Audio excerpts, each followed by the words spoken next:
Hello les amis, je suis super content de vous retrouver, j'espère que vous allez bien.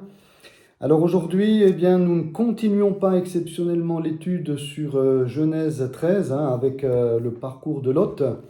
Je voudrais très courtement vous laisser juste une pensée, je dirais, d'encouragement et en même temps comme un impulse pour voir Dieu se manifester. Alors, dans Luc 5, versets 16 et 17, l'évangile de Luc, chapitre 5, versets 16 et 17, nous lisons ceci. « Et lui, donc Jésus, il se retirait dans les déserts et priait. Un jour, Jésus enseignait. Des pharisiens et des docteurs de la loi étaient là assis, venus de tous les villages de la Galilée, de la Judée et de Jérusalem, et la puissance du Seigneur se manifestait par des guérisons. » Et je voudrais mettre en parallèle ces deux versets. Et lui, il se retirait dans les déserts et priait, et la puissance du Seigneur se manifestait par des guérisons. C'est comme si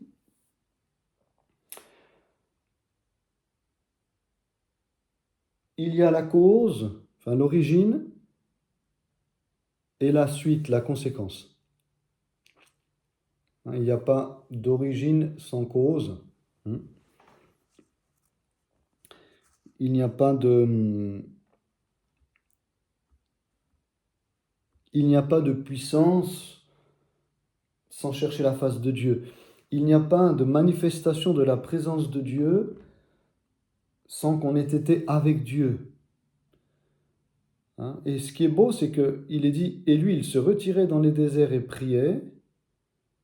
Un jour, Jésus enseignait. D'accord ? Donc on voit qu'il y a le fait de se retirer pour prier, après d'enseigner, et bien sûr, la manifestation de la puissance de Dieu. L'enseignement, il est entre la prière et la manifestation de la puissance de Dieu. Donc ça veut dire que la prière ne suffit pas. D'accord ? Ça veut dire aussi que l'enseignement ne suffit pas.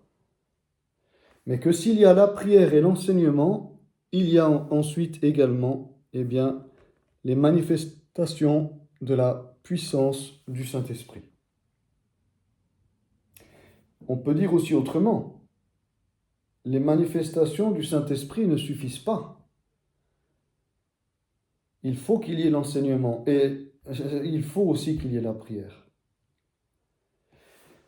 Et puisqu'il nous est dit, et lui, il se retirait dans les déserts et priait, et Jésus enseignait, et la puissance du Seigneur se manifestait par des guérisons.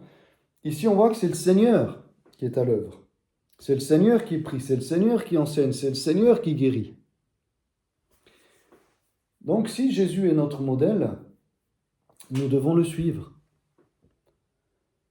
C'est vrai qu'en axant notre vie uniquement sur la prière, mais en négligeant l'enseignement, nous ne verrons pas la manifestation de la puissance de Dieu, parce que nous tomberons dans un déséquilibre.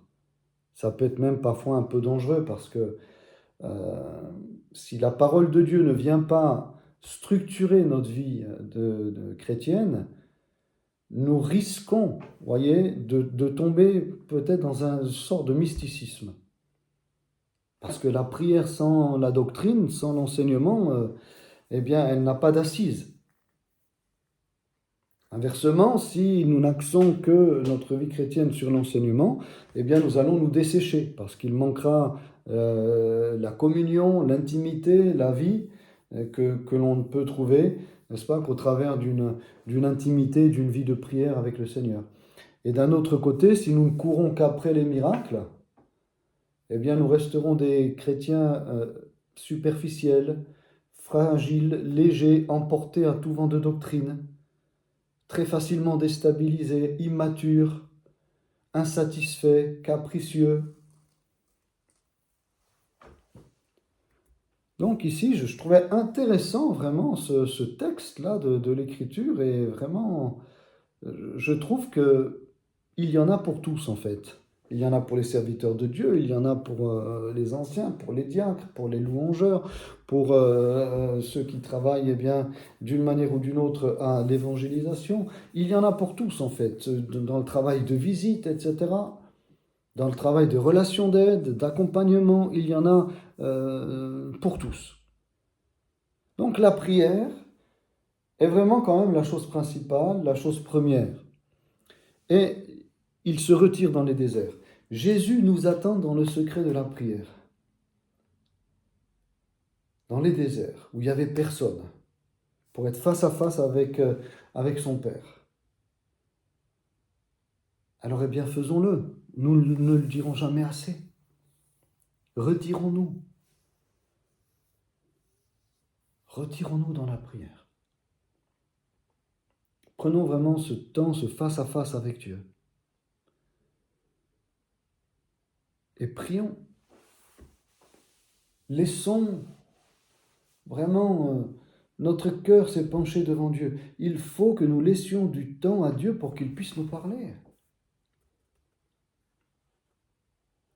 Et puis le désert, eh bien, non seulement il faut lui laisser du temps, mais il faut aussi lui laisser la possibilité de le faire, parce que nous sommes tellement dans notre monde, tellement dans notre activité, tellement dans notre routine, presque, que si nous ne nous isolons pas, eh bien, nous ne permettrons pas au Saint-Esprit de pouvoir nous atteindre, nous rejoindre. Ce n'est pas lui, c'est nous qui devons nous rendre disponibles. Et le bruit de ce monde nous empêche de l'être. Alors prions, frères et sœurs. Un jour Jésus enseignait. Et puis lisons, méditons cette parole. Oh, combien chaque jour nous avons besoin de la lire, de la relire, de mieux la comprendre, de la méditer en profondeur, de la prendre par cœur, de la mémoriser, pour pouvoir la susurrer, la murmurer, n'est-ce pas ? Pour pouvoir aussi la proclamer, la confesser face à l'ennemi, confesser les promesses de Dieu, pour comprendre comment Dieu opère. Parce que notre vie, finalement, ne sera le reflet que de ce que d'autres ont vécu avant nous. Nous n'allons que dans la continuité de ces hommes et de ces femmes de foi. Alors si nous connaissons leur histoire, leur caractère, eh bien nous pourrons aussi agir en conséquence. Alors la prière avant tout, puis la méditation de la parole. Si chaque chrétien faisait ça, tous les jours, combien nos cultes seraient changés, combien nos réunions de prière seraient transformées, combien nos réunions d'évangélisation seraient vivifiées, combien nos temps aussi dans la rue seraient vraiment impactés par cette communion que les uns et les autres nous aurions avec Dieu. Ce n'est pas juste réservé aux hommes de Dieu, aux femmes de Dieu. L'Église primitive était vraiment, c'est tout le programme, était constamment en prière, dans l'enseignement, etc. Pas 24 heures sur 24, quand je dis constamment, c'est jour après jour. Ils avaient saisi cela, parce qu'ils l'avaient vu faire chez le maître, et eux l'ont recopié, et à nous maintenant de faire comme eux. Parce qu'en faisant comme eux, on fait comme le maître. Et en faisant comme le maître et en faisant comme eux, nous aurons les mêmes résultats qu'avait le maître et les mêmes résultats qu'avait l'Église primitive. Parce que notre Dieu n'a pas changé. Notre Dieu ne fait pas de favoritisme. Et la puissance du Seigneur se manifestait par des guérisons. C'est comme si c'est une suite logique. Tu pries, tu médites la parole, eh bien la présence de Dieu va se manifester. La puissance du Seigneur se manifestait pour des guérisons. Littéralement dans le grec, c'est « et la puissance du Seigneur était là pour guérir ». Si on veut que la présence de Dieu, la puissance de Dieu soient là, il y a quand même certaines prérogatives. Alors combien de fois on l'a dit? Combien de fois on l'a prêché? Eh bien on doit continuer parfois, même si on a l'impression de prêcher dans le désert. Prions, venons aux réunions de prière, méditons la parole, venons aux études bibliques. Et nous verrons nos églises littéralement changer, être métamorphosées. Notre vie chrétienne déjà, mais il va sans dire que si notre vie chrétienne est impactée, et que chacun d'entre nous, nous sommes impactés, eh bien l'Église sera impactée, puisque l'Église n'est que entre guillemets, le conglomérat, n'est-ce pas, eh bien, de chacune de nos vies, de chacun des chrétiens, de chacune de nos existences, que le conglomérat, eh bien, de ce que nous sommes, chacun, eh bien, en particulier. Comment cela se fait-il que, quand nous étudions le cours de l'histoire de l'Église, n'est-ce pas, et quand nous voyons sur quel continent Dieu agit, Dieu a manifesté sa présence et sa puissance, comment cela se fait-il que nous pourrions croire aujourd'hui qu'il pourrait en être autrement chez nous? Puisqu'ils ont prié, puisqu'ils étaient attachés à la parole, Dieu les a bénis. Par exemple, la réforme, si nous prenons ce cas-là, c'était un retour, eh bien, ces deux choses-là. Un retour, c'est clair, hein, à l'écriture, mais un retour également à une vie de prière intense. Il faut savoir que Luther était un homme qui priait énormément. Luther, le réformateur. C'était pas juste un homme, je dirais, du texte, un érudit. C'était un homme vraiment qui passait, on dit facilement, 2 heures en prière par jour. C'était un homme qui combattait le diable dans la prière. Un homme qui combattait pour lui-même, pour rester zélé, et il fallait qu'il ait cette communion-là, hein, parce que pour affronter eh bien, l'Inquisition, n'est-ce pas, quand il s'est présenté eh bien, devant les religieux qui voulaient, à cette époque-là, hein, n'est-ce pas, eh bien, mettre les points sur les i avec cet homme qui, pour eux, allait conduire l'Église en dehors des voies de Dieu, eh bien, il a fallu qu'il soit armé. Hein, et puis là, s'il n'avait pas une vie de prière, il n'aurait pas tenu. Hein. Mais il avait une vie de prière et il était plongé dans les Saintes Écritures. Et ça a donné, eh bien, avec lui, avec Farel, Zwingli et puis tous ceux qui ont participé, Calvin et les autres, ça a donné des feux qui se sont allumés partout. Ça, c'était il y a 500 ans. Voilà. Et vous retrouvez cela dans le réveil de Pentecôte au Pays de Galles, à Los Angeles, à Azusa Street. Vous retrouvez cela partout. Quand le réveil de Pentecôte, n'est-ce pas, eh bien, a été réanimé, réactivé par le Saint-Esprit, eh bien, vous retrouvez cela également en France, ici un petit peu partout, en Europe. Hein. La vie de prière et la méditation, l'étude de la parole de Dieu amène obligatoirement la puissance du Saint-Esprit à se manifester. C'est une suite logique. A plus B égale C. Voilà. Si on enlève le B, ben, il ne peut plus y avoir de C. Si on enlève le A, il ne peut plus y avoir de C.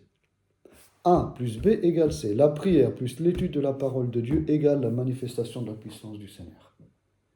Égale la manifestation de la présence de Dieu dans nos églises. Vous savez, on peut être 500 et qu'il n'y ait pas la présence de Dieu. Hein. On est réunis, voilà, mais s'il n'y a pas l'onction de Dieu, que Dieu n'approuve pas, parce que, voilà, on devient plus des animateurs, je dirais, hein, d'un culte, que de véritables intercesseurs, de véritables porteurs de lumière, de véritables torches, de véritables... oui, torches pleines de feu, n'est-ce pas? Eh bien, si c'est pas ça, nous serons peut-être réunis à plusieurs, à 100, 200, 300, 400 ou que sais-je, mais il n'y aura pas forcément la présence de Dieu. Moi, ça fait maintenant quand même passablement d'années que par la grâce de Dieu, je suis au Seigneur. Dans combien d'églises j'ai été, et même des grandes églises, je ne sentais pas la présence de Dieu. Quand je dis ressentir, je ne me fie pas, je fais pas allusion là à des sentiments et des émotions. Je dirais sentir à l'intérieur de moi, dans mon esprit, dans mon cœur. L'Esprit de Dieu ne m'attestait pas du tout qu'il y avait la présence du Seigneur.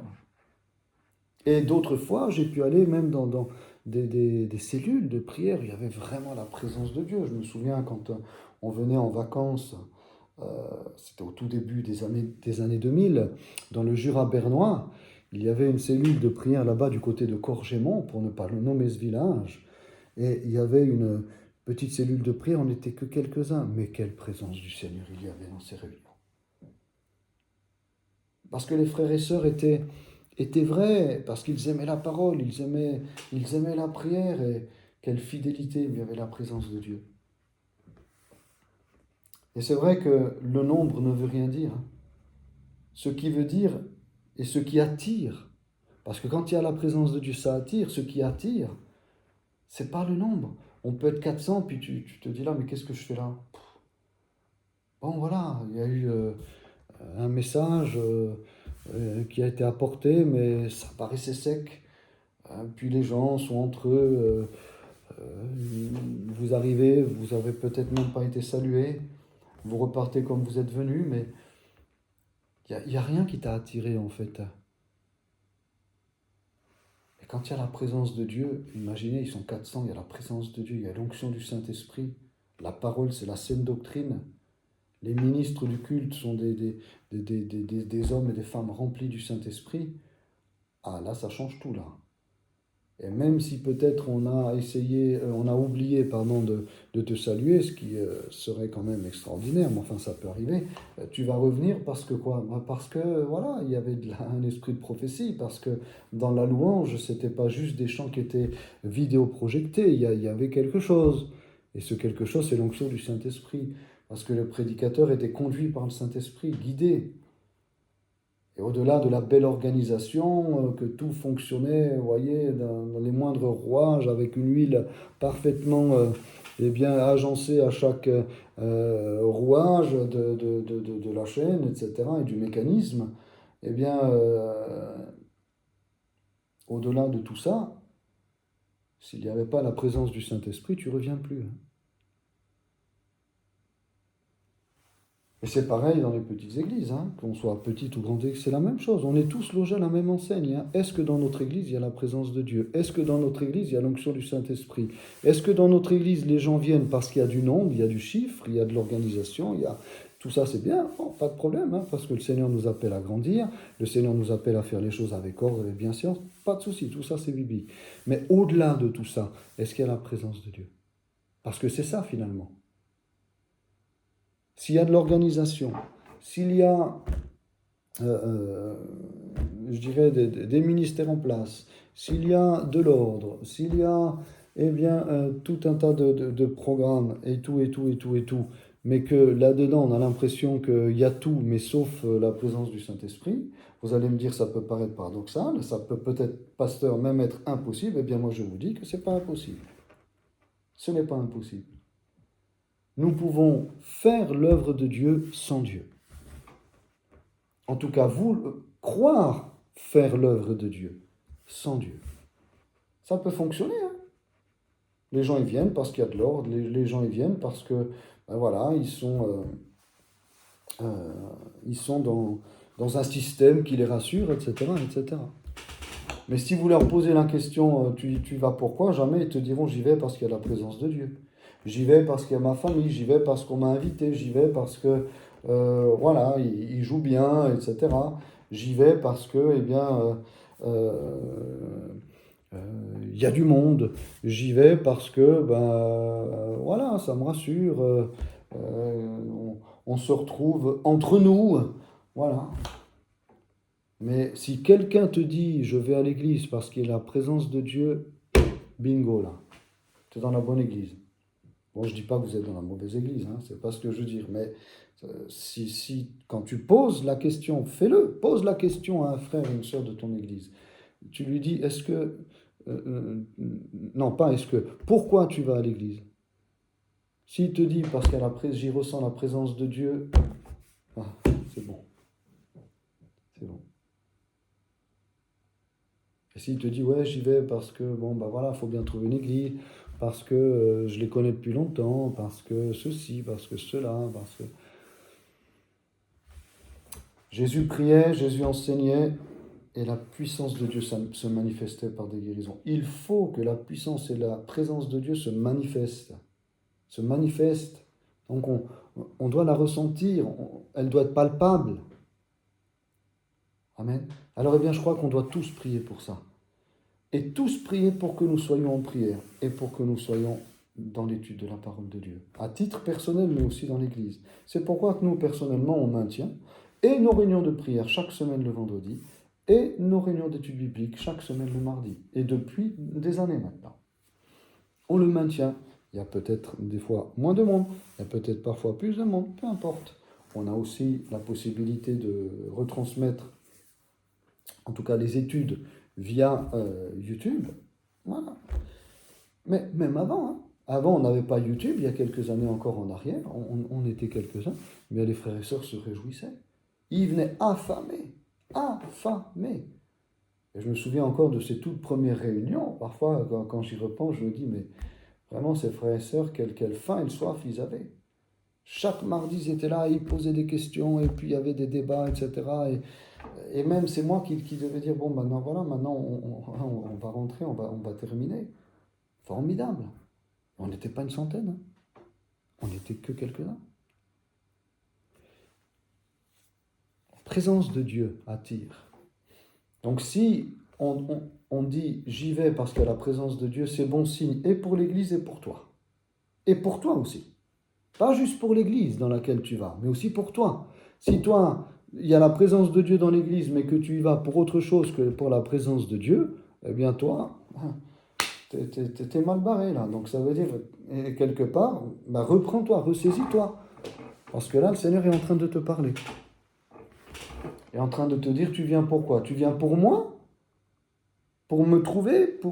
Puisque tu dis que j'y suis. Alors pourquoi tu dis que tu viens? Parce que, avant tout, il y a une belle organisation, parce que il y a des chants que je connais, parce qu'il y a des gens que je connais. Mais non. Avant tout ça c'est bien, mais avant tout, tu dois te dire, non, mais attends, je viens pour Dieu, je viens pour chercher la présence de Dieu. Même moi, en tant que serviteur de Dieu, je viens pour ça.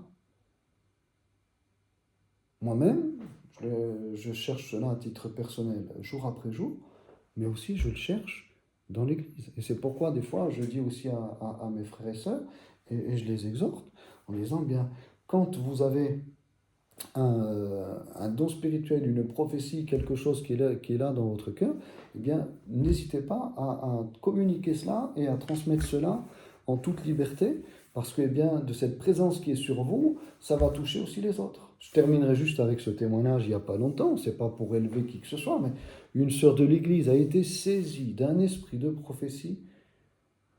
Moi, je le dis franchement, j'en ai entendu des prophéties, voilà. Il y a eu parfois des prophéties extrêmement fortes, vraiment sur lesquelles il y avait vraiment l'onction de Dieu, mais celle-là, je m'en souviens. Et je peux dire, elles ont été, mais rares, mais je m'en souviens. Eh bien, c'est de la trempe de ce genre de prophétie-là dont on a été témoin il y a quelques semaines, là à peine, eh bien, dans notre Église. Saisi par le Saint-Esprit. Saisi par le Saint-Esprit. Cette sœur a été saisie par le Saint-Esprit. Même sa voix, elle qui était une sœur, c'était même plus sa voix. C'est étonnant. C'était sa voix, mais en même temps, c'était comme la voix d'un père autoritaire. Incroyable. Incroyable. Ah, moi, je me suis mis à genoux. Hein. C'est comme si le Seigneur me disait, tu t'abaisses maintenant. Je suis là. C'était tellement fort. Et je me suis mis à genoux. Je ne pouvais même pas tenir debout. Ça aurait été de la prétention, de l'orgueil, de la résistance au Saint-Esprit. J'ai dû me mettre à genoux. Même si c'était sur l'estrade, eh ben, comme Salomon, il s'est mis à genoux dans le temple. Voilà. Moi, je me suis mis à genoux parce que le Seigneur était là. La présence de Dieu était là. Cette sœur, elle se prépare dans la prière. Elle médite la parole. Et puis là, ce jour-là, Dieu l'a saisie. Et c'était vraiment le Seigneur qui était là. La présence de Dieu s'était manifestée par la prophétie. Il y avait eu la prédication de l'Évangile, il y avait eu un culte béni de Dieu et tout. Et puis c'est comme là, si le Seigneur nous faisait un cadeau. Voilà, et en même temps, les paroles, attention, hein, c'était pas... Le Seigneur appelait vraiment son peuple à vraiment se consacrer, à écouter sa voix, à marcher dans le feu de l'Esprit. C'était tellement fort, tellement fort. Et je bénis Dieu que c'est maintenant ce temps, que ce n'était pas simplement il y a des années en arrière, et gloire à Dieu pour ces expériences il y a des années en arrière. Mais gloire à Dieu aussi pour maintenant, je parle de ces expériences d'église, je ne parle pas à titre personnel, mais je parle d'expérience d'église. Dieu nous a littéralement visités. Et je conclurai en disant ceci, ce qu'il manque parfois quand il y a de telles manifestations, c'est qu'on ne vienne surtout pas derrière y mettre son grain de sable.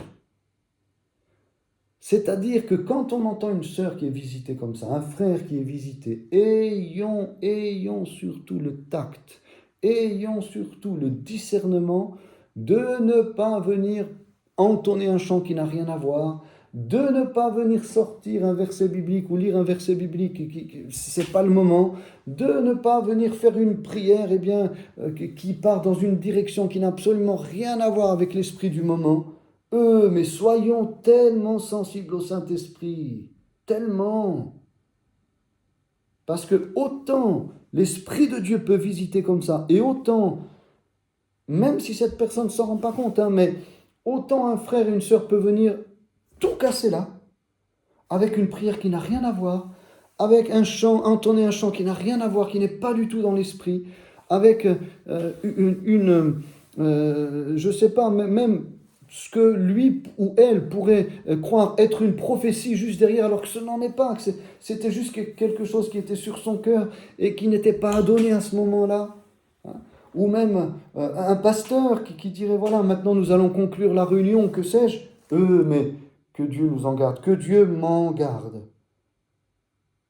Parce que là, nous coupons l'herbe sous les pieds, non seulement de cette sœur, mais de l'onction de Dieu. C'est précieux de tels moments.